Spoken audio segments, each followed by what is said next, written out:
We like to anchor the Southeastern Fly podcast to the Southeast, hence the name. And this time we have a North Carolina guide and angler who also manages an Alaskan lodge during the summer. So obviously you could have gone anywhere and worked your craft. But Mitch, what drew you to the Unalakleet Lodge in Alaska? Well, I tell you, I've always had my sights set on Alaska. I think Alaska is definitely a bucket list destination for a lot of people, and especially for young adventurers and people in our industry. I mean, Alaska is the Mecca. You know, everyone wants to get up there. And so I had my sights set on trying to get up there. And I had probes and at a few lodges here and there, but it was actually my brother who got me connected with Unalakleet. The previous owners, one of them still currently lives in Oxford, Mississippi, and my brother went to Ole Miss. Mm-hmm. And so I was down there for a football game and happened to be at the right tailgate at the right time, and ended up getting a job up there for the summer. So I started working up there in 2018. Man, I just instantly fell in love with the place. I mean, it's hard not to. It's beautiful up there, and I mean, just having the opportunity to work in such a unique environment and live there for 3 months and be in a place that not a lot of people ever really get to see is something that's really special, you know. And you get to be, you know, Alaska is just truly wild itself, you know, flying over that state and you're looking out the window and you're just like, man, I bet no one's ever been there. I bet no one's ever been there. I bet no one's ever been there. You know, I mean, it's just crazy. It draws you in, you know, and you just, you know, you want to be there. So yeah, I fell in love with the place. And obviously, you know, the lodge itself too is just amazing. It's a beautiful lodge. It's, you know, if you think of an Alaskan lodge, I mean, this is the place that, you know, I think of. You know, it's a beautiful spruce lodge and you come inside and it's super warm and welcoming and stone fireplace. And it's, you know, gorgeous views out there. And it's just when I picture an Alaska lodge, that is what I see right there. And it's also cool. I mean, just to see the amazing phenomenon that's the salmon run too, as well. I mean, Alaska, you know, it's fishing is its own caliber in itself, of course, but the Unalakleet is a gem. And that's something that I learned when I finally got up there, you know. But our river has, you know, all 5 Pacific salmon that run in there. And on top of that, we got big dollies. It's world-class grayling fishing. And, you know, we're so remote that we're the only lodge on the whole river. We're too far away for flyouts. So with that combination of things, it just creates a fisherman's paradise. Oh, nice. And it's an amazing place to share with people. And we love sharing it with folks.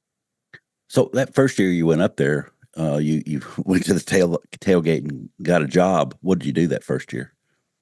I was guiding that first year. Okay. All right. Yeah. So I started out as a guide up there, and it was just an incredible experience up there. I mean, just being able to, one, you know, not having to drive to the tailwaters every day was kind of a nice thought.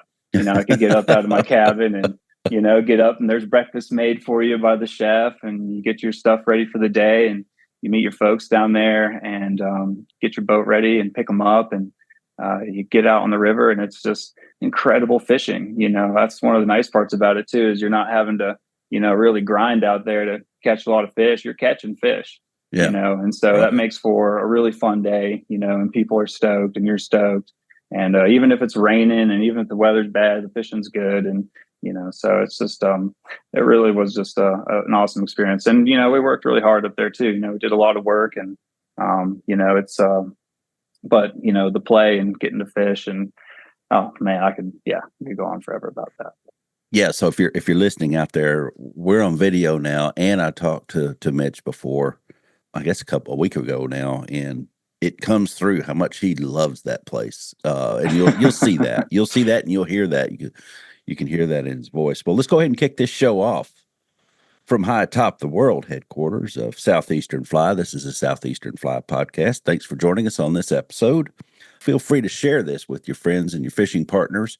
Go ahead and hit that share button. You can share these things on whatever app you're listening on. You can just text them or email them to a friend, or just go ahead and get their phone and sign them up so they'll know when an episode drops. hit the like, click the follow buttons. That's what we like to say, and sign up for the Southeastern Fly newsletter, and you'll get a jump on upcoming events that others won't get. Also, we are everywhere, Mitch. On Facebook, we've got a Facebook group, an awesome group that asks questions, gives information. We do some fishing reports for other outfits and stuff. So there's a lot going on there. So just about anywhere, we've got an Instagram page under Southeastern Fly. We're around a lot. So, and it's a podcast. I run a guide service in Middle Tennessee. We fish several different rivers for trout, smallmouth, a little bit of muskie, just all kinds of different stuff here. So, but who is our guest today? So, on this episode about the Unalakleet Lodge, he lives in Asheville, North Carolina. He fishes and guides there in the off season. This dude has lots of irons in the fire, to say the least. And he wears many hats. And like I say, he's like me, he spins a lot of plates. You can find him at unalakleet.com, which is a great URL. Please welcome to the Southeastern Fly podcast, Mitch Wisniewski. Mitch, thanks for stopping by, dude. Hey, David, thanks for having me, man. I really appreciate it. So how we met here, I can give the backstory. And you talked about your brother briefly. He and I fished with a mutual friend of ours. And Eric had said, "Hey, I invited Eric to fish with me," and he said, "Well, I've got a friend that wants to fish." And I said, "Well, hey, bring him." And as we floated down the river, we started talking about the lodge. And what really got me on, and we're going to hit on this later, whenever I said I need to have this dude on my podcast, he said, "Oh, we've got great grayling fishing." And yes, absolutely, not everybody has great grayling fishing. So, yeah, it's that's what really sparked my interest, and I've always wondered, what's going up to Alaska. I've stayed in other lodges, but we haven't been to Alaska. But I've got something in my mind, a vision in my mind, I think, of what an Alaska lodge would be like. And I'm okay to fly out, not fly out. Fish big rivers, fish smaller rivers. I do like to float. So anyway, what I hope is to kind of get into some of that today or tonight. And as we talk, we were just talking about the weather here. It's going to be in the 20s next week. It was actually 40 here today, so I felt pretty good. The dogs were happy. I was happy. And then my next trip that I have tomorrow it's going to start down. So we'll see. We'll see how bad I whine. But well, let's talk about the fish just a minute. So most people go to Alaska, they're going for kings and rainbows, and they've kind of got their plan set out. Y'all are a little further north, or a lot further north. So you have some kings, but then you also have a variation of other salmon. I found that interesting. Mitch, let's dial up your salmon opportunities. Like, what types of salmon does the river have and the surrounding areas offer, and what techniques do you use to catch the fish? So let's talk about that in just a minute. Yeah, absolutely. So, like I mentioned earlier, I mean, we have a really sweet setup, man. I mean, the Unalakleet drainage, we support all 5 Pacific salmon species. So, if you're going from biggest to smallest, that's your king salmon and your chum salmon. You got your silver salmon, you got your sockeye salmon, and you got your pink salmon. Finally, so we have all 5 of them swimming around. We're most famous right now for our silver salmon run. We get an insane silver salmon run that usually happens in late July, goes on through the rest of the season. And those are a ton of fun to fish for. But of course, we do still get a king return. We won't. That's a subject for another podcast in itself, right there. But we do still get a decent king return. But we also get a good chum return too. We get awesome chum fishing. We get millions of pink salmon in the river. It's absolutely insane. And we've just recently started getting a few thousand sockeye coming into our river here recently over the years. So that's been interesting. But yeah, man, the river itself, we have 100 miles of river to play with, out there. Obviously, we're limited by our gas tanks that we have in our boats. But all the fish that we're going after, they're fresh in from the ocean, because our lodge, we're only 8 miles up from the mouth of the ocean. So all the salmon that we're coming in and we're targeting are chrome. And so that means is that they're super fresh. So they're great fish to harvest. And so when the silvers come in, that's a great fish to harvest. It's a great one to freeze. It holds really well. It's a great one to smoke. You can do just about anything with it. And so we really, really love fishing for them. All the fish, we target them a few different ways. but it just depends on the time of the season too as well. So they run at different times. So the kings come in the earliest in the season. They come in around late June, and that's also followed by the pinks and some of the chum too as well. And then when we get into mid-July, we're chock-a-block full of chum. We're full of pink salmon. There's some sockeye running in the river, and there's also a handful of silvers starting to make their way in at that point too as well. So you got a bunch of things that you can play with. And then on top of that too, the dollies and graylings we can play with throughout the entire season. And then by, the end of July, early August, that's when we really start to get thick into the silvers. So that's when the silvers start to pick up. And then we'll also get big into beading too as well. So we'll run bead rigs for dollies and graylings because there's a ton of eggs that are finally coming down. The pinks have moved out and they're in the middle of the river and they're spawning. Excuse me, and it's bead season when that goes on, and then from there, I mean, it's pretty much silver salmon slamming all the way through to the end of the season. Yeah, it's insane, man. We get so many of them; they'll just stack full in these big sloughs, and you can throw top water at them, and they go ballistic. And it's a fun fighting fish. They fight really hard. They take long runs. They get acrobatic. They jump out of the water. It's kind of a sportsman's paradise fish right there for them right there. So what kind of fly are you using on topwater? Yeah, so they call it a wog, and it's basically like a pink gurgler. If you're familiar with a gurgler fly, like you're running for redfish. So Right. it's basically just a pink variation of that. And we run a lot of pink flies. So if you're talking fly fishing, if we have that saying, anything will work as long as it's pink. So, but we also use a lot of other different things too as well. And, we're talking about fly fishing. We use different techniques whenever we're targeting different species. So when we do have opportunities to fish for kings, if we're fishing fly for them, we're primarily double hand spay fishing for them. Okay. And we're using big full spay rods, 7 to 10 weights, 500, 750 grains, Skagit heads, heavy tips, T15s up to T20s, and, big intruder style flies, and we're really trying to cover a lot of water and get them down because the kings are usually sitting in current. They're sitting in fast water in the tail outs and they're down at the bottom, like 7, 8 feet of water sometimes. So Right. you got to get that fly down there to them. And so it's really efficient if you're waiting to be fishing two-handed. If you're going to be waiting fishing for salmon, two-hand is the way to go. It's just the most efficient way to be able to cover the water and to be able to fish and be able to catch fish. Or y'all just like get out on a gravel bar somewhere and cast, take a step, cast, take a step. Is that what we're talking about? Yeah. So Okay. there's certain areas that we'll target, we try to find areas that are, good constriction points where the salmon have to either pick a lane to go into or, they're forced up against a wall or forced up against a run or something like that. And we can, position ourselves, sometimes we'll have to wade, into down to our, or, up to our waist, sometimes if we're going to be targeting some of these spots and tail outs. But it is possible to fish it out of the boat too as well if you can catch anchor in those positions. So that's the only tricky part right there. Yeah. So I can handle that kind of waiting. I think that'd be actually a lot of fun. I haven't spade cast enough to even say that I have, so that would be something different. But you got a week up there to figure it out, and plenty of opportunity, and that get some muscle memory going and that sort of thing. You do, absolutely. So yeah, and our guides are great. They're great teachers too as well, and they're experts in their craft, and they'll make it happen for you. And if we're doing kingfishing, primarily doing spay fishing, but if we're talking about some of the other salmon, pretty much all the other salmon, we're really using single hand rods, 7, 8 weights, 9 weight if you really want to, but 8 weights about the max that you want to use. Because these salmon, where they're sitting, they've moved into the slow water. They've moved into the slack water, into the sloughs, into some of the oxbows, into the seams. And so what we'll do there, if we can wade for them, we'll get off gravel bars and wade for them. And you can swing into the slack water or cast into it and pull it across. It's also effective to anchor up off the boat and fish off the boat into those areas and bring them fly back towards you because those fish use those spots as resting points as they go up the river to spawn. Gotcha. So you're looking for these resting areas for the fish. Yeah, but there are still always fish traveling up the river all the time.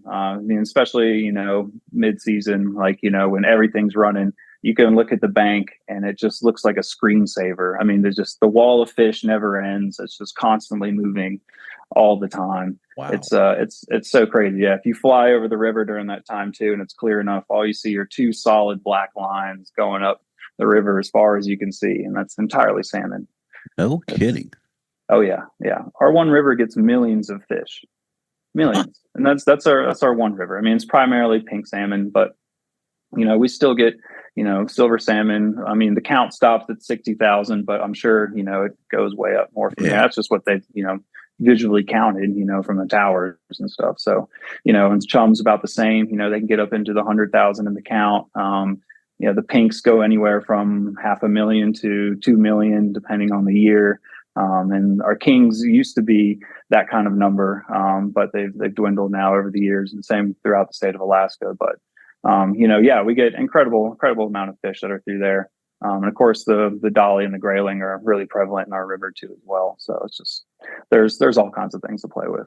So you said you were beading earlier. Are y'all? Yeah. Are you pinning beads, or what are you doing there? Yeah, so we're running bead rigs. So you can either pin them with pegs, or you can floss them through. You can double loop them through on your leader. However it is you want to do it. And you run them, just so far up from the hook there, using like a size 8-10 mosquito hook on there. And then we're primarily running 8 to 12 mil, orange beads. That's the primary color that's coming down. That's the pink. That's all the pink salmon eggs that are coming down. So that's the primary color that we use. And we use a combination of soft beads and hard beads. Every guide's kind of got their personal preference on what they like to use, and special nail polish on the bead to, color it. And, I've they heard all their got stories. yeah. Oh yeah, they all got their things, they all got their juju they like to do out there, So yeah, but it's a ton of fun. It's a great way to break up the day too, between salmon, and it's a personal favorite of mine too. I love dolly and grayling fishing. So yeah. It's fun too as well. Mm-hmm. That whole experience with all of those fish coming, 2 lines of, I mean, almost in a way, it sounds like tarpon fishing. It's crazy the way you were describing it. So, who's this coming in here? We got some trouble coming in here. Oh no, who's this coming in here now? Who's I this didn't guy? expect this Hey, Oh man, look out now. what's going on, man? How's it going? Good. It's good. Evan Wisniewski has just joined us. Evan, I was just telling the folks earlier that you and I were fishing with Eric Azell the other day, and we started talking about the lodge. And when we got to grayling, when we started talking about grayling, I was like, golly, this guy's eat up with grayling. He likes them as much as I want to like them. I haven't caught one because I haven't had the opportunity to get anywhere to catch them. But Mitch as Evan and I were talking, I was like, well, he loves the grayling. He loves the lodges. I mean, we talked off and on, I would say, Evan, 3 or 4 different times throughout that float that we were doing. And the more he talked, the more I got excited. Then I talked to Mitch, and I was like, golly, these two they're in love with that place. So I just kind of okay, I'm going to bring this to our listeners and let them know, all about it.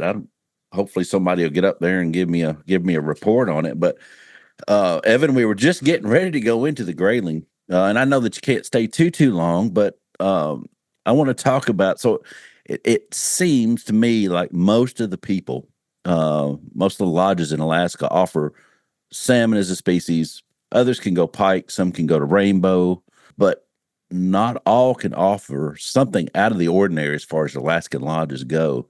And Unalakleet River Lodge offers grayling. So, Mitch, I want to start with you, and Evan, I want to come in and kind of have you answer this same question for us. But let's talk about those graylings. So, and feel free to play off of each other if there's something that you want to add. Y'all be yourselves as brothers, and just give us 411 on grayling, the grayling that you can chase from the lodge, kind of like we just did with the salmon, Mitch.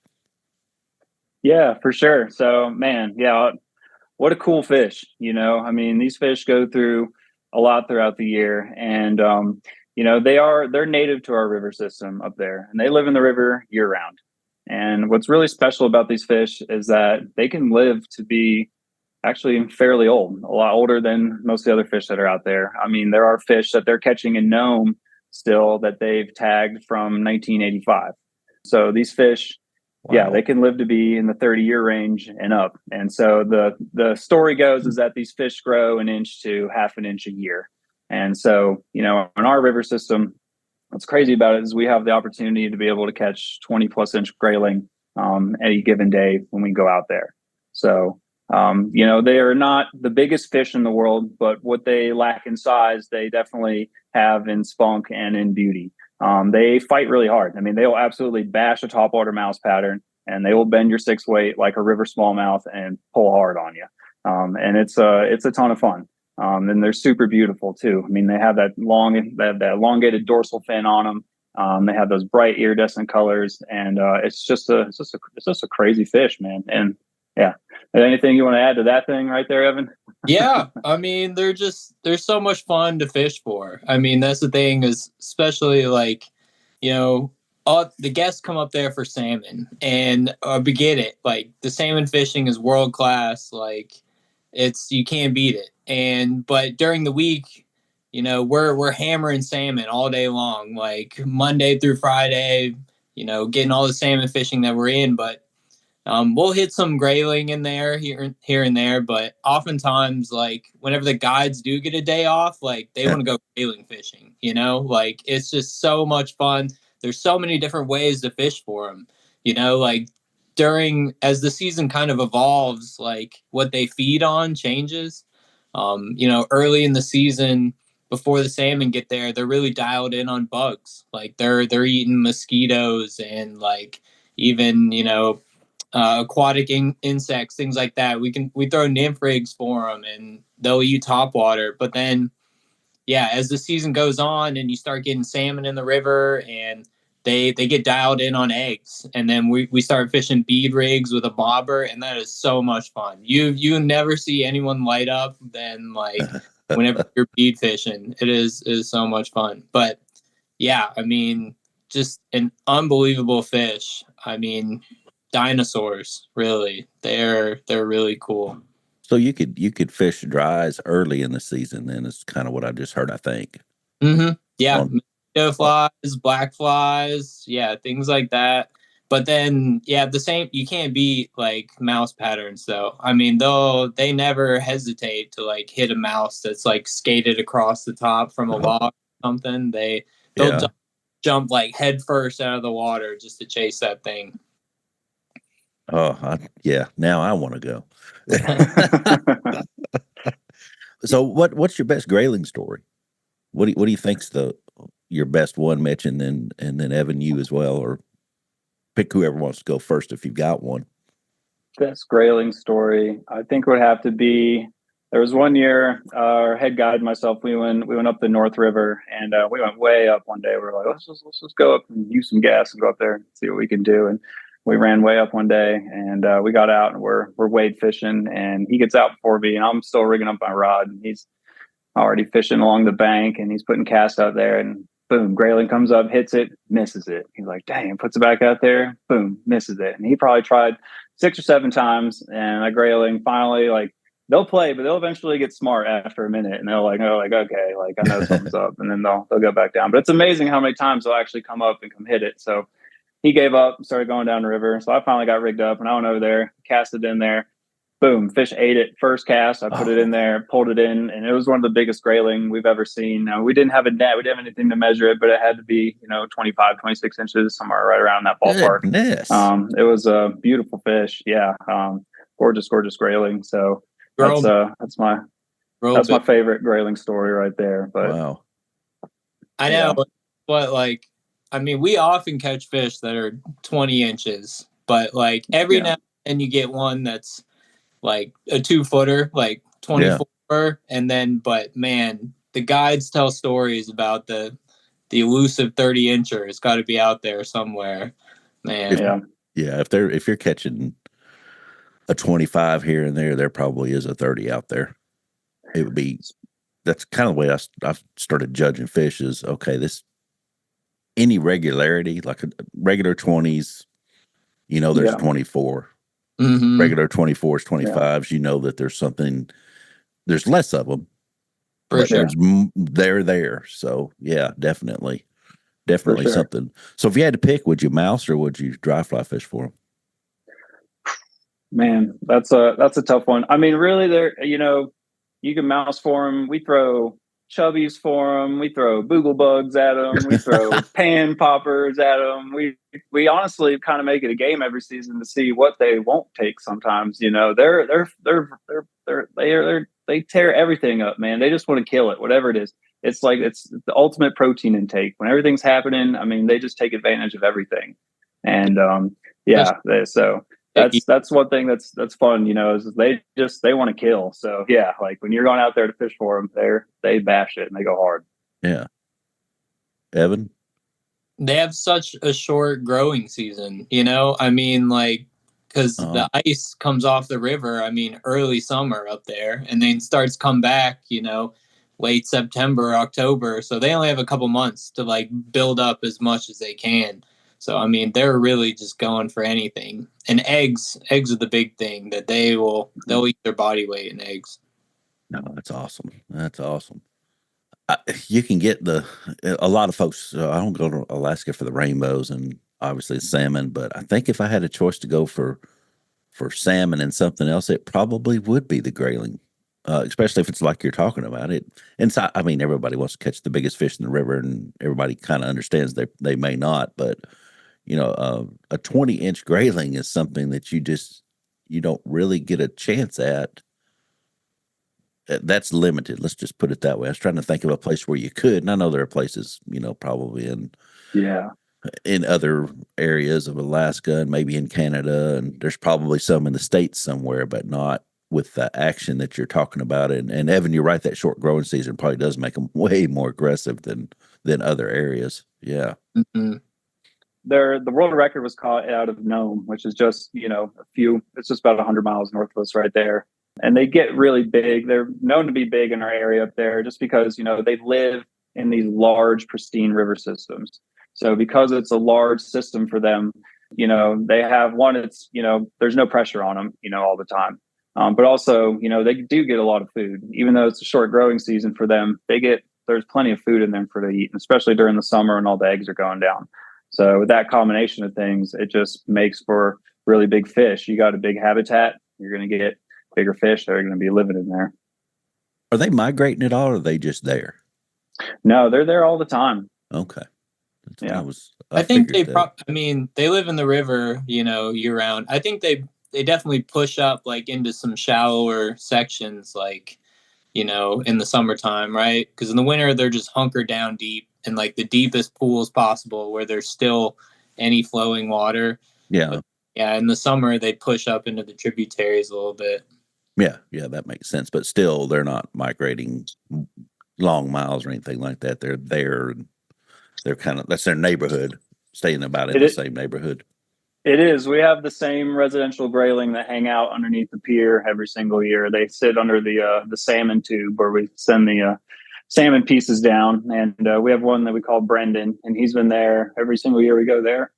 He's been played with a few times. I think he's missing both mandibles and an eyeball, but he is still there, and bless his heart. And he's kicking hard. But yeah, they're residential. They hang around in their same areas for sure. Yeah, we've caught the same ones year after year. If you go through photos, you can compare their spot patterns on them, and we've caught the same fish year after year for sure. That's pretty cool. And you have a salmon chute. Is that what it is? What do you call that? The salmon tube? The salmon cannon is what we call it. Yeah. Cannon.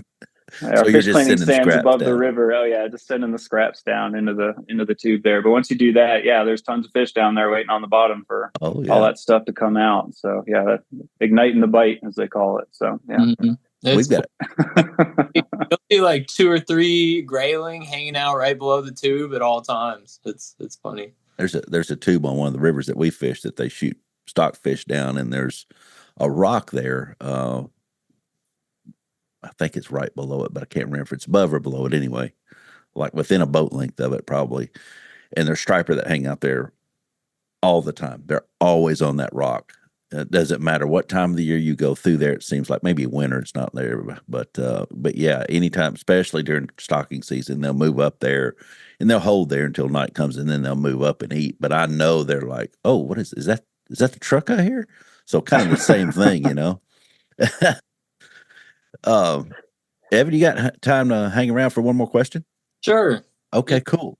So some of the things that this is one of the big pieces of feedback that I've had from our folks that that listen to us, and they want to know about the area around and the travel and that sort of thing. And I like to learn the area. Like I like to learn where to eat. Obviously, in y'all's case, we would eat right there. But what are some of the things that are unique about the area, and and the travel to get there, that sort of thing too. But so the whole Alaskan landscape, including the towns, the people, the land, the water's super diverse. Can you take a few minutes and just kind of walk us through what's around the lodge? If y'all could just kind of tell us about that kind of stuff.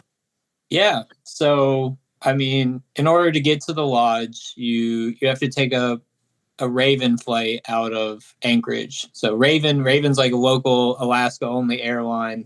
They operate these small little planes called like a de Havilland -8, and you'll take a Raven flight. It's about 2.5 hours from Anchorage up to the village of Unalakleet. And Unalakleet has a population of what, 800, 900 people, Mitch? Yeah, about 800 people. About 800 people. So there's not much there, right? There's one big runway, and then you just walk out on the tarmac. There's like one little building there that's the airport. Yeah.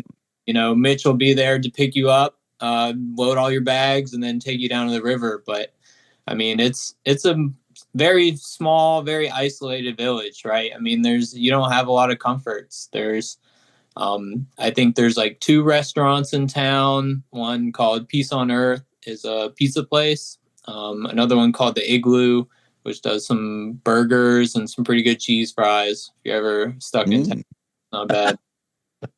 So you said Mitch will come out there and get your luggage for you. Does he get your luggage too when you come? No. Yeah. Well, depends. I got guides to do that, so no. I'll come and get it. Yeah, so it's small. There's not a lot there, and I think like the main industry in town is commercial salmon fishing. Like you see the biggest building in town. There's the school, and then there's like the commercial fish processing plant. Where the majority of the people run their nets, and then like it gets in and gutted, and then they sell it off. Oh, okay. I see what you're doing. Yeah, that makes sense. Not a lot to see in the village. It is like beautiful though, right there on the Norton Sound, and you have like the big cliffs kind of to the north of town. But from there, Mitch will pick you up, and then he'll take you about 10 miles upriver to where the lodge is located. You're on the lower end of the river, so it's real windy. It like meanders through this big open like tundra landscape, right? We call it the tundra, but it's real spongy, kind of grassy landscape. Like if you look out across the horizon, like from the mountains up, it looks like flat grass. Like you could just run across it, but it's actually this spongy tundra material. And it's real hard to walk on, actually. Oh. Yeah. In between that, you have some, spruce trees and things like that. So the tundra, do you sink in it, or does it just move? It kind of just moves. We always said it's like trying to walk on a bunch of basketballs. Like out there, like you'd step and then you kind of just roll one way, and then you step and then you roll another way. But it's super cool. Like there's wild blueberries on the tundra. Oh, yeah. Well, we go up and like you can pick them and then eat them right off the tundra is awesome. We also say it makes a great mattress. We call it tundrapedic. You could like take a little nap. You like lay down up there. Yeah, it's really nice. Oh, that sounds terrible, huh? Yeah, it's a great post shore lunch place to go to, because we usually do shore lunch right across from a tundra spot right there. And so yeah, you crawl up there on the tundra, and then you can lay down. If it's a nice sunny day, the breeze is blowing, and you can smell the IU. It's this herb that's out there. We call it a tundra rosemary, and it smells really nice. And you can pick blueberries, and it's a peaceful place to hang out for the afternoon, and breaks up some of the fishing. But it is super gorgeous around there in the summertime. It's super lush and green during the early season, and it's just rolling hills of tundra that go across. The lodge is perched up on a hillside right there, and it overlooks the river and the tundra. And if you go further up on the hill above the lodge, you hike up, you can look out, you can actually see the ocean from there too. So it's gorgeous views right there. and you can see the edge of the mountain range, the Nulato Hills that wrap up around us, and that actually separates us from the Yukon River Basin. So we're actually, as a crow flies, we're not that far. I think it's like 70, 80 miles as a crow flies to the Yukon River from where we're at. So no kidding. that's just yeah. Huh. So, Okay. but the Yukon, it's a huge river. I mean, it starts, way up and comes all the way down. But we're just right on the other side of it right there. So there's you mentioned a pizza place and a burger place with good cheese fries. I can remember food. I can't remember anything that happened yesterday, but I can remember food for about an hour or so. But what else is going on in town, Mitch? I know that it seems like there would be this dynamic of, and you had said earlier, you've got folks that live close and ride snowmobiles and fish and check on the lodge from time to time for you, which I think that's cool. But what about the folks in town? Tell us about that, because folks will be stopping in town at the airport, I guess. But again, people like to meander around and that sort of thing.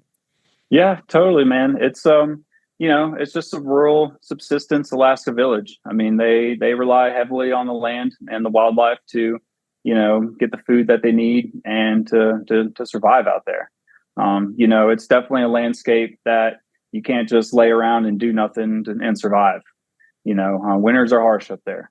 You definitely have to have a freezer full of moose. You got to have some salmon. You got to have something. You got to be splitting firewood, or you better be figuring out a way to make money to fill your oil heater up, because winter's coming. It's it's an interesting way of life out there for sure. It's totally different than in the 48. It's just a completely different lifestyle, and and for some of us, it feels kind of weird or strange, or like, why would someone want to live up there, but for them, that's home. They love it up there, and look at, it's an absolutely beautiful place, and the freedoms that they have are unbelievable. I mean, granted, you gotta, in the wintertime it's -40, but hey man, you can take your snowmobile out and rip it 100 miles and go set trap lines and go hunting and, kind of live that, ultimate outdoorsman's paradise if you want, so it's it's a really interesting place. The people that are there, it's a mix between, you have the Native Alaskan people that are there, you have the Inuit culture that's there, you have Russian influence that's there, you have Pacific Islander influence that's there, and you also have just everyday modern Western influence that's in there too as well. But the town was established, I think it was like 1974. The city was established in Unalakleet, but there's people that have been there for, a long time. I mean, the archaeologists have found people, remnants back from like 200 BC. So people have lived there for an extremely long amount of time. And, it's the first Anglo-Saxon settlers there were Russians. And they came in the early 1800s, and they established a trading post there. And they were in charge. They did a lot of reindeer herding while they were there, and then pelt trades. And so that kind of opened up Unalakleet to be a trade hub, and it kind of still is today. So they use Unalakleet more kind of now as a distribution point. So we actually have a really large runway there. There was we were present up there during the Cold War. We had a military presence there. There still is a military presence up there today. So they built a big runway there so they can land 737 cargo jets, and they'll offload them, and they'll just distribute that stuff out to other rural villages around Alaska. So there's quite a few freight companies that are at the airport right there that help distribute all the stuff that comes around. So when you show up at the airport some days, you never know what you're going to see sitting out there on the tarmac. It's everything from generators, mattresses, kayaks, new refrigerator, to oil heaters, like pallets of food. It's all kinds of stuff coming all over the place around there. I mean, Alaska's logistics 101, man. How to get from there to there, man. How to buy this and get it over here, man. So that's a constant need up there, for sure. So, but they're awesome people. Where does the Pacific Islander influence come from? Because I always just thought that was South Pacific, but is that where it comes from, or is there some? Yeah, kind of Polynesian, like Hawaiian Islands there. Like, like there's quite a few people. I mean, they actually go to Hawaii quite often. It's actually not that far of a flight from Anchorage to go to the Big Island. So there has been quite a bit of travel between here and there between those two over the years.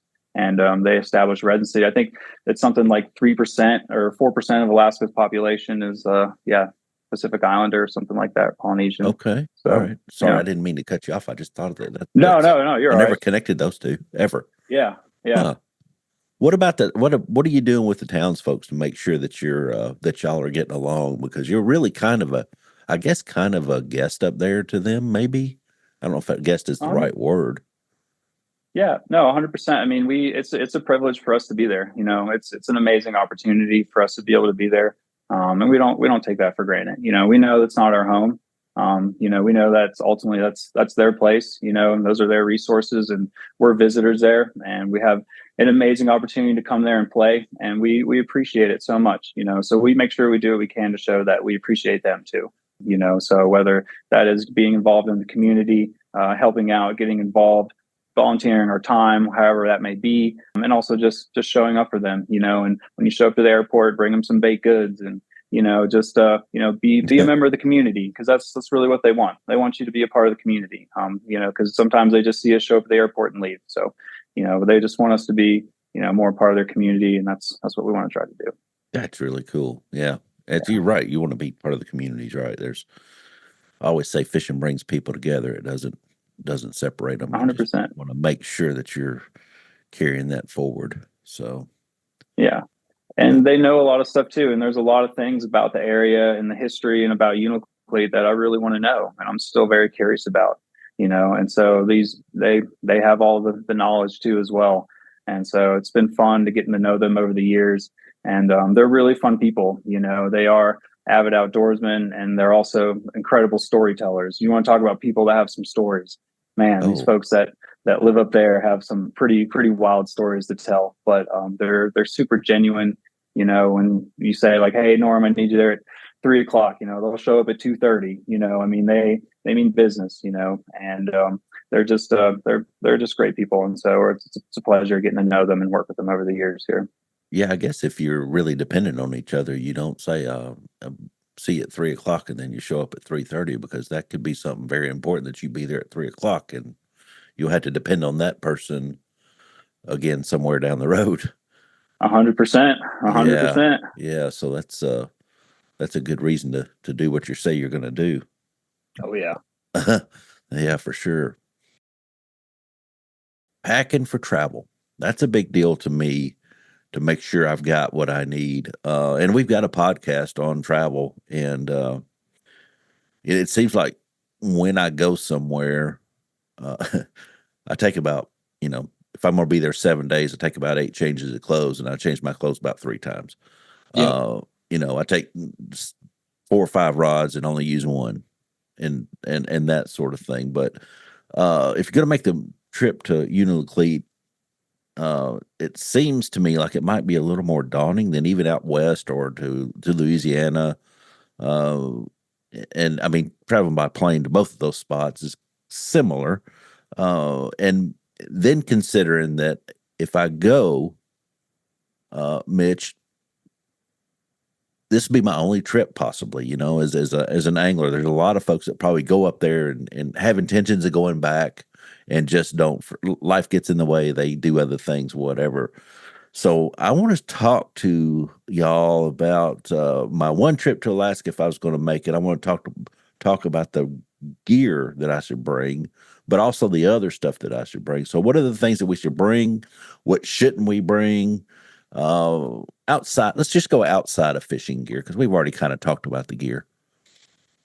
Yeah, for sure. So, I mean, I wouldn't say it's more daunting than any other trip, like planning a fly trip going out to Montana or something like that, but Alaska definitely throws more curveballs at you. So you got to be prepared. So I think the challenge that a lot of people face is having too much stuff to pack than, anything else. And so most of the time when people show up, they usually 9 times out of 10, just like you said, have way too much gear, which is never a bad thing. It's always good to be prepared. Evan and I are both Boy Scouts. We always learn you got to be prepared. And if you don't got it, you don't got it. And especially up there in Alaska, if you don't have it, well, then you don't got it. So, it's always good to have those things. But, at the lodge, we try to have a lot of those things up there already, so you can kind of lighten your load a little bit, like boots and waders. Boots and waders take up a lot of room in your bag. So we have Sims boots and waders. We'll actually have brand new Sims boot and waders at the lodge this summer for folks to use. So you don't have to bring those if you want. You're more than welcome to, but if you want to save some room in your bag, you can leave them at home and use what we have there at the lodge. That is a great idea. That's the hardest thing to pack, and it does take up the most room. It does. It By does take far. up a lot of room. Yes, it does. Oh, yeah. By far it does. And it's yeah. And then you got to haul them back wet because nobody ever dries them out enough. Totally. We'll make sure we give you a trash bag at the end of the week. You can stick them into if you need to. So yeah. You don't have to stick them in with all the other stuff unless you want to, or whatever you're feeling. Yeah. Evan, what do you think? What do you think is? I would say, layers and a good rain jacket. That's number one. I think I think in August it probably rains more days than it doesn't. Would wake up and it's like kind of chilly and it raining and would be like, oh, a beautiful Alaskan day, this is what it's all about. But you never know the weather up there. We have a lot of really beautiful days and but it can change in an instant. I think there was one week where our parents came up for a week and the first 3 days they were beautiful. Blue sky, sunny. We were in t-shirts every day, and then all of a sudden middle of the week just storm front rolled through, and it was just rainy and 50 degrees the rest of the week. So you just got to be prepared for anything out there. You ever get blown off the river? So does that happen a lot? We had one year we had a gnarly hailstorm happen. It was the wildest storm I've ever been caught in. We were just fishing like normal. Clouds look kind of dark. You're looking at it, you're like, I don't know. And then out of nowhere, huge balls of hail started like golf balls. And we weren't that far upriver from the lodge. I told my guests, I was like, we got to try to make it back to the lodge. So sat down in the boat, started the motor. I had my guests turn around so they're facing me, and then put their heads down because as we're driving, I'm getting pelted all over. Oh. Ultimately, we didn't make it all the way back. It got too thick. So I had to run the boat into the bank. And we ran up and hid under the willows for, at least 30 minutes. I had to wait it out. Wow. Okay. Yeah, that was a gnarly day. But that was over the course of 4 years up there. That was the craziest day I ever had. That is a crazy thing. What about? So there's a lot of do's. Do bring layers. What about don'ts? What shouldn't I do? Your cell phone's not going to work up there. I'll tell you that. Okay. All right. Bring it for pictures, though. You'll want it for pictures. Yeah, true. That's true. Yeah. Always. Is there service in the lodge? Nope. Nothing. There's no Wi-Fi service at the lodge. So we also ask guests to be prepared to be disconnected while you're up there. That sounds lovely. It is really lovely. It's a lot of fun, actually, when everyone gets back at the end of the day and you're all hanging out in the lodge and people are at the bar having drinks and hanging out in the grand room and sitting by the fire and they're talking about their day and talking about fishing or whatever it is. And it's so much fun to be able to connect with people like that. And it's really actually a rare place in the world to be able to go where there is no internet and to be able to be with the people who you're around and connect with them. And we enjoy that aspect of the lodge. So we like to keep that going while we're up there.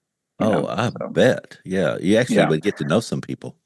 For sure. But there is a local phone service. So we are still connected while we're up there. I still have to run a business. So I have a local phone carrier while we're up there. And so, our staff have some access to their phone service too, as well. If they get phones through the local phone carrier. So they're still able to stay connected and things like that. But there's no Wi-Fi up there. Okay. Well, that's not a bad, some people are freaking out right now, but most of the people I know are thinking as long as there's somebody that can get in touch with me, if there's something wrong, really wrong, then I'm good. So. Oh yeah. We have emergency procedures and orders, and we have radios that can contact Coast Guard, and our phones contact dispatch. And, we can get you where you need to go if things happen. And so, and if we need to contact loved ones or things like that, or things happen, or someone needs to get in contact with us, they most certainly you can. So Okay. you're not 100% in the dark, but it is nice to not have to be worrying about your emails every morning. Yeah, you're just disconnected. You're not completely left on Yeah. an island, so to speak. Yeah. Well, Evan, appreciate you stopping by. We're going to continue on, but thanks for coming in, man. That I could tell that Mitch was completely thrown off guard, or he's a really good actor, one of the two. Because I didn't had no tell him. idea. I had Yeah. no idea. That was a really good surprise. It was good to see him. I love my brother. He's one of my favorite fishing partners in the whole world. So he was saying the same thing. I wouldn't be here. I wouldn't be here without him. So yeah, that's true. Yeah. It's all thanks to him. So cheers, Oh. Evan. Yeah, that's right. Don't forget. Yeah. No. Cool. Thanks for having me on, David. Yeah, good to see you, Mitch. We'll go fish soon. Yeah, Yes, Evan, we need need to get me, you, and Eric back in the boat and do that trip again and see if we can't find that big fish that Eric lost. I know. He was talking about that the other day, and Yeah. I have to admit, I've been back looking for it. So, Cool. All right, man. Well, we appreciate you. Yep. All right, catch you later. Deal. All right. Well, let's switch over to so a lodge is completely different in a lot of ways than like running a guide business. There are some similarities. So let's switch over to finding staff. That's one of the biggest issues, I think, for large corporations, medium-sized businesses, and small businesses all. What does it take to work at an Alaskan lodge? What are you looking for? Yeah, for sure. So, I like that thing. You're not just running a guide service. But at the end of the day, it's kind of a combination of a lot of things. I have a guide service, I have a restaurant, I have, almost kind of a full working city right there that I'm managing to take care of. And I have staff that, manage and take care of almost all the aspects of that. And so with that being said, you need people up there that are going to work hard and that you can trust. And so, working in Alaska, it definitely takes that special individual, someone who is adventurous, someone who's looking for that adventure. You're going to work really hard while you're up here. You're going to be taken out of your comfort zone, and you're either going to love it or you're going to hate it. And that's just the way it is. It's Alaska, but that's the name of the game. You come up here and you grind it out for 10 to 12 weeks and you go home with a pocket full of cash and life is good. Right. So, but, in order to, make it excellent, in order to have, to make it what I want, I really want to work with people who obviously are professionals in their craft. Right. And that goes for everyone across the board on my staff. I really enjoy working with those who are passionate about what they do, and they love to share that passion and they show that, through their craft or whatever that is, when they make, when guides make fishing contagious, like that's something that, I really love to see, and so you get these individuals, you get these people who are all together, they're dedicated to the mission, and providing an amazing experience. And most of all, having fun. That's the most important part too. Got to have fun while we're up there doing it. Because it's the hospitality business too as well. So we have to make sure that we're on our A game and that we're giving people the best time of their lives while they're up there. I want my staff to go the extra mile for people, and to work really hard. I could see where it would take a unique individual to be on, and just looking at it from the guy's perspective, that you would be on day after day after day after day. I'm sure you get a day off here and there, Saturday, maybe Sunday, something like that, whatever. You probably get some time to yourself, but you're with these folks all day long, and then you bring them back to the lodge. You're kind of stuck there with them, aren't you? So to speak. That's not the best way to put it, but you really kind of are. Yeah, just a little bit. It's a little different than, folks guiding back home if they're used to, just day trips. Yeah. Excuse me. Or whatever whatever program that might be, we do have guests there for a whole week. So you're in the boat with them, you're in the boat for the week, and then, you're at the lodge for the week. But, thing is with the guides though, if you're talking about guides specifically, we have a lot of them that are really eager to work in Alaska, and there's a lot of them that are really good anglers, but what really makes a good guide, I feel like, is someone that can put on the different hats for the days ahead of them. You know what I mean? Someone that has a foresight, thinks ahead, comes up with a game plan, Ask the clients what their goals are, set the expectations. I mean, those are guides that are going to be really successful. It's one thing to be a good angler, but it's another thing to be able to show that to folks and be able to teach that to folks too as well. And that's a really important skill set that I look for in my guides. That's a quality that some people have and some people don't, is to be able to teach something, to find out what they want to do and teach them how to do it, and then give them other options too, which is, it would be very easy on week 9 to fall into a rut, or week 7 to fall into some type of rut. Oh yeah, it happens. We call it it gets a little islandy by the end of the season there. So you gotta rally people's spirits a little bit and things like that. And some people may start to get homesick a little bit, are ready to go home, and that kind of happens. But we try to keep the positive energy going at the lodge. And the thing is, there's new guests that come in every week, so that helps keep it fresh too. And there's different energy. There's different energy that comes every single week too. And it's kind of funny how that happens. One group will come in, be really rowdy, and then the whole week, and then the next week, everyone's going to bed right after dinner, so it changes up, here and there, as you go through the weeks. But we have a lot of fun with it. That would be. What about the other folks? You said you're running a restaurant, you're running basically a bed and breakfast. Pretty much. Motel? Yeah. So I have a house staff too as well. So we have 2 chefs, I have a dishwasher, and I have a housekeeper. And so, with the house staff, I'm looking for people who, obviously the chefs, I want them to be very skilled in what they do, and they have to be good chefs and everything. But, I also want folks who have attention to detail. When you're talking about the hospitality business, and when you're pretty much running, kind of like a resort, people expect, excellence. They want things to be spotless. They want things to be elegant. And I can't always control what goes on the river that day. I can't control the fishing. I can't control the weather, but what I can control is what happens back at the lodge. So when folks come back in and they have a drink by the bar, and they can warm up by the fire, and I can get some food in them, and we can hang out, we can set that atmosphere in there, and we can make it top notch for them.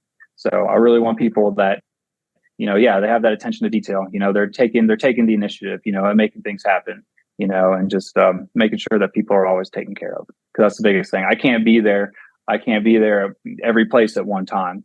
So if I have people I know are taking care of things, and they're getting their jobs done, then that's awesome. How big is your staff altogether? We have, I have 7 guides, and then I have the 4 on house staff, and then myself, my partner Skyla is up there, and then my father usually joins us for the summer up there. That's his little retirement game plan. So he retired, and he loves coming up there and tinkering and fishing with us. So your dad has got it paid then, if that's his retirement plan. Now see, mom's still working, so she's kind of, she's getting a little jealous, but it'll be all right. So she gets to come up too and hang out. So she loves it up there too. The family loves it. It kind of becomes a family event during the summer. We have our first week, we do a friends and family week. And I try to get, the staff to bring their family up and to come. And it's kind of ended up being most of my family the past couple of years here, just because they can't get enough of it. We love fishing. So it's a big part of our lives. That's a great family event if you can do that. Takes everybody out of their normal routine and puts them in some place that everybody loves. That's a good thing. Well, we normally talk about the one that got away as we start closing up the show, but this will be a better opportunity for me to ask this question. So I've started. If you can't tell, we've moved into the lodge piece of it. We've covered the fishing early.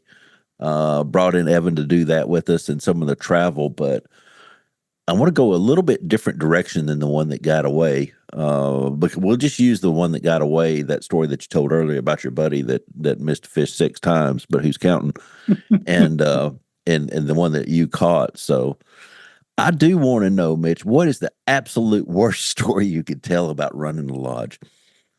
Oh man. Where do we even start here, David? I think again, it's safe to say we could probably fill quite a few podcasts with some stories of the lodge. We're very fortunate. No accidents or anything like that crazy has happened, but we've had our fair share of shenanigans up there over the years.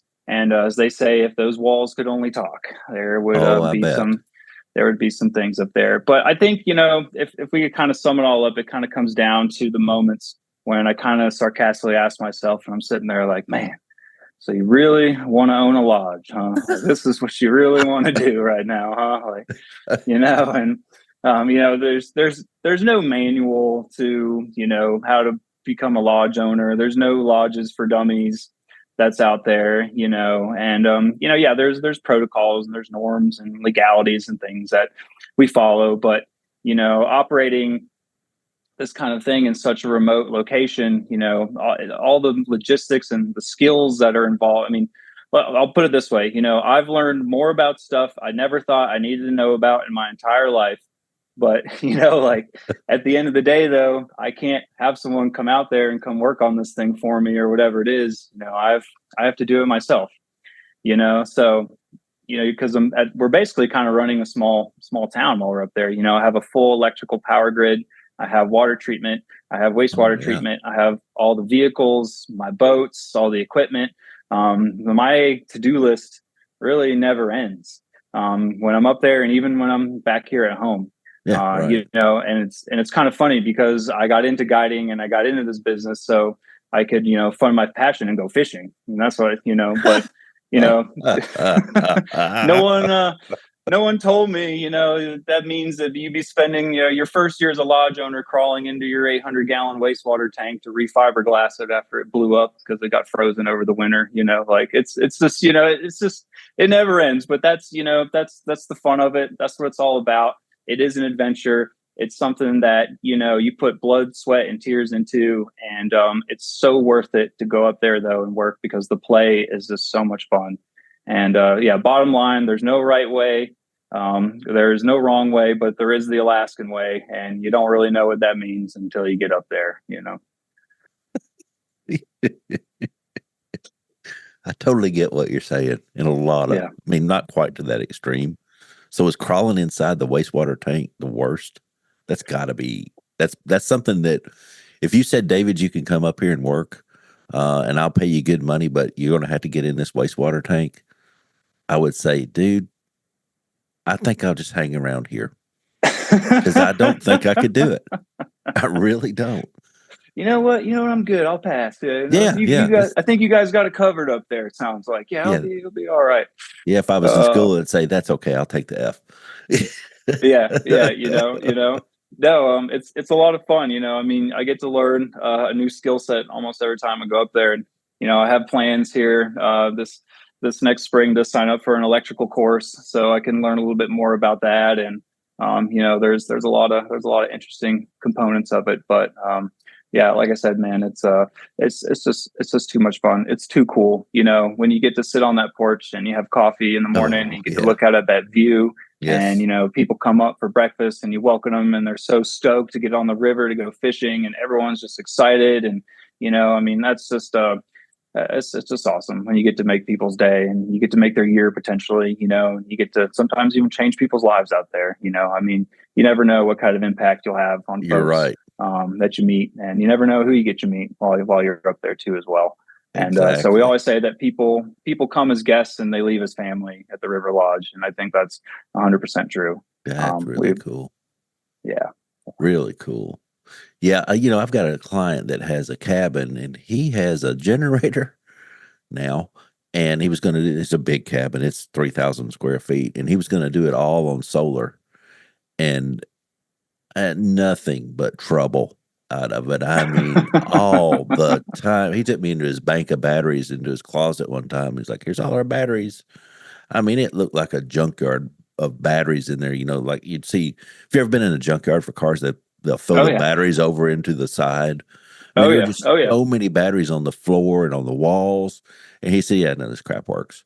I was like, "You got to be kidding me!" And he said, "No, that's what the big generator's out back for." Because I can't figure out how to get enough power out of these batteries and all that other stuff and the solar panels and stuff to run it. So I have to run the generator kicks on whenever I can't produce enough battery power with the solar panels when it kicks on all the time. Yeah. And he's got a ton of money in it, just a ton of money. and 6, 8, 10 months of work. And I can just imagine. So yeah, taking that class sounds like a great idea. Yeah, I definitely don't want to, electrocute myself. So that's probably a smart thing to do. Yeah. I can get by, but yeah. Do you have a phone a friend up there? Phone a friend? Yeah. So actually, the previous owner still lives in Alaska. He's in Anchorage, but they will summer in Unalakleet, so he's still around. So if I still need any troubleshooting, he's still a great consultant that's around if I need him. So if things don't work, or if I'm got curious about something, or what size was this pump because I can't read the label anymore, he's usually he usually remembers what it was. So yeah, he's a good one to have around. Man, there's so much stuff that could go wrong. And there's probably a ton that goes right, but you don't remember the stuff that goes right until you're sitting on that. No, of course not. No, of course not. No. No. Well, you ready to close this thing out? Sure thing, David. All right. So thanks for joining us on this episode. Hit the like, click to follow, share this with your friends and your fishing partners. Don't forget to sign up for the Southeastern Fly newsletter and get a jump on upcoming events and episodes. So who was our guest today? As we talked about the Unalakleet Lodge, lives in Asheville, North Carolina. His brother lives in Nashville. Evan, really appreciate you stopping by and literally dropping in. But Mitch fishes and guides there in Asheville in the off season. He has a lot of irons in the fires, like I said earlier. Now that you've talked to him, you'll understand where I was coming from whenever I was talking about that. You can find him at unalakleet.com. Mitch, man, thank you for stopping by and give us a tour of the Unalakleet River Lodge. That was just what a great episode this is going to be for the folks. Really appreciate it. Well, man, David, I can't thank you enough as well, man. I really, really appreciate being able to come on here and share our little piece of Alaska with everyone out there. And hopefully one day we can get you up there, man. Can't wait to get you up there to rip some salmon. And maybe we can even fish on the river back home here as well. Yeah, we need to get, when you come to visit Evan and you need to straighten him out or something, let me know. You and I will get on the river for sure. All right. That sounds like a plan. We can do that. You just listened to Mitch Wisniewski on the Unalakleet River Lodge on Southeastern Fly. See you next time.